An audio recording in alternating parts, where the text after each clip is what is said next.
Hello, welcome in. Today is February 10th, 2024, Chinese New Year, Year of the Wood Dragon. Maybe check it out, see if there's any little nuggets of interest in there for you. Just something different, right? Kind of goes along with our question of the day. So today is our question 31 of 100, 100 days, 100 ways, trails taken. Today's question is, do you have any interests or fascinations? Yes or no? If yes, what? Well, did you remember them all? I know I forgot some, but that's okay. Some are better than none, right? We can always add more later. So, do you have any interests or fascinations? Yes or no? So, for me, yes. And if it was no, I think life would be rather boring. Like, there's got to be some things that are fascinating and interesting. Well, these are mine. Here's mine. Astrology, because I like the idea, because I'm an energy worker, like the idea of all things are energy. So astrology deals with the energies that are, the spheres of the planets are in certain positions. I know people say it doesn't mean anything, but what if it does? And it's kind of a nice guide to go by. You don't have to, it's the same as anything else, right? Take what's for you, leave what isn't. So it's kind of fun, I think. And I have a different understanding, when I was a kid and I used to read the horoscope in the paper. I think most people did back then, because, my parents were from the 60s. I was born in the 60s, so astrology was pretty big, right? Kind of like it's getting to be again now.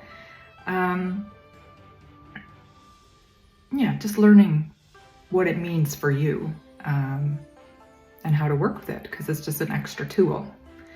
Fascination with astronomy. I love the sky. I love the stars and the planets and the northern lights, and although I've only seen them once in my life, I would like to see them again.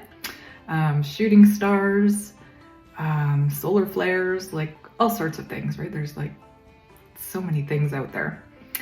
I could keep on going, but I'll just move on here.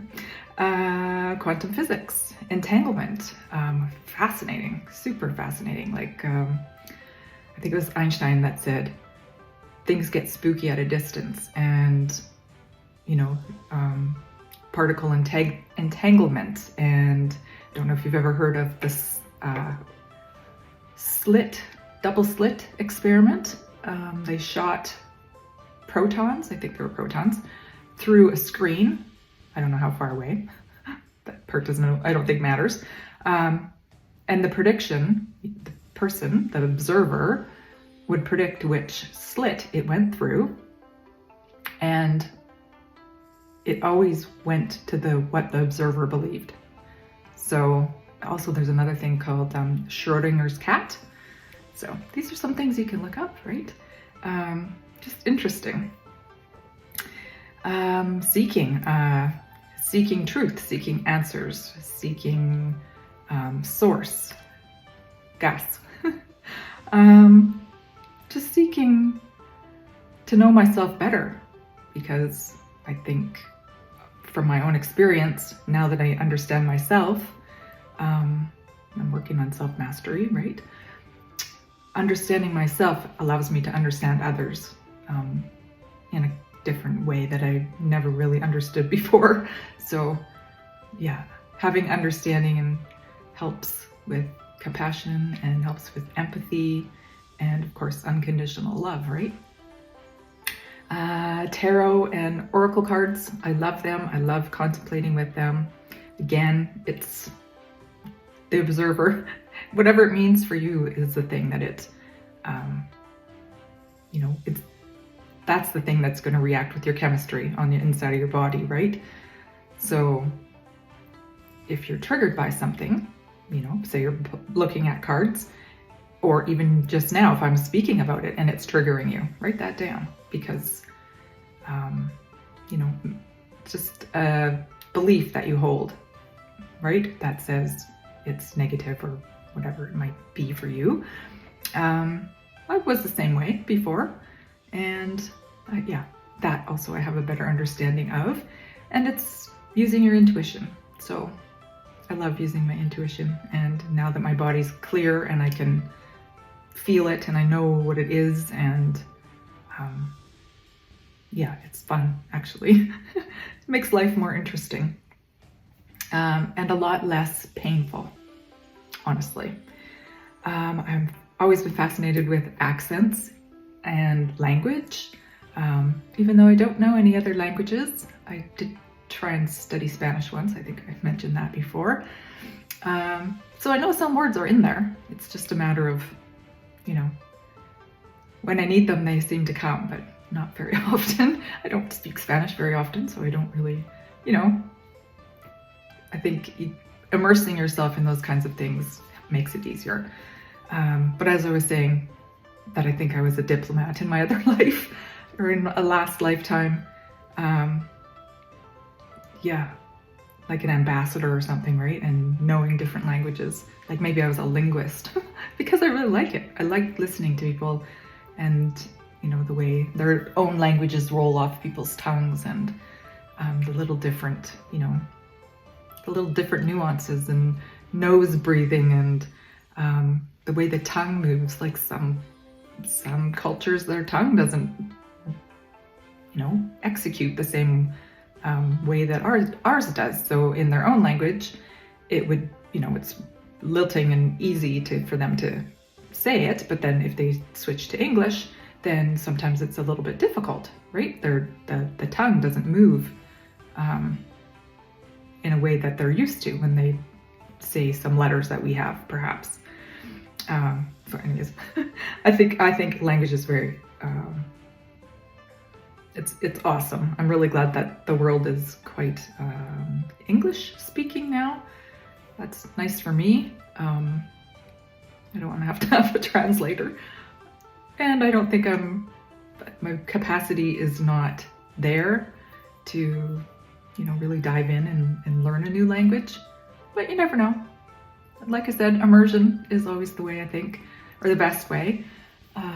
So when I get to start traveling around, yeah, maybe I'll be able to pick up some stuff. The last one, meaning making. I'm fascinated with meaning making. As you can see, I say those kinds of things quite often. You know, like the accent thing, the language. What does that mean? What does it mean for me? Yeah, what does any of this stuff mean for me? Why am I drawn to it? Why is it interesting to me? Yeah, I don't know. There's a lot of things to consider, and some things you might not even think are an interest or a fascination, and you just think it's normal. But maybe for the, you know, the society that you live in, or you know, the country that you live in, maybe it's like odd, or, you know, people don't know about it so much. But anyways, to each their own, right? I guess that is the end of that one. Oh no, one more thing. The year of the wood dragon. I have this friend, and her name's Holly, and she really made me feel empowered. She's a breast cancer survivor also. And I don't like saying that survivor thing, but it's the easiest way for people to, you know, relate. She was very inspirational and a real go-getter, and yeah, I just really resonated with her. And I always, to push myself, I would say Hollywood, right? Like Hollywood, like, you know, because she would, but Hollywood as in, you know, the place in the States with the films and all that stuff, actors and actresses. So that's what I would say to myself when I felt like I couldn't get going sometimes. I would say, well, Hollywood. So also fake it till you make it, right? You're an actor somehow, in some ways. We wear our masks, and so maybe the wood dragon this year is not really about the, you know, the tree wood, but maybe it's more about would you do it? And I think there's a lot of things I'm going to do this year. So yes, I would. So thank you, Wood Dragon, to give me a different perspective. And I guess I'll see you tomorrow. Have a great day and be well.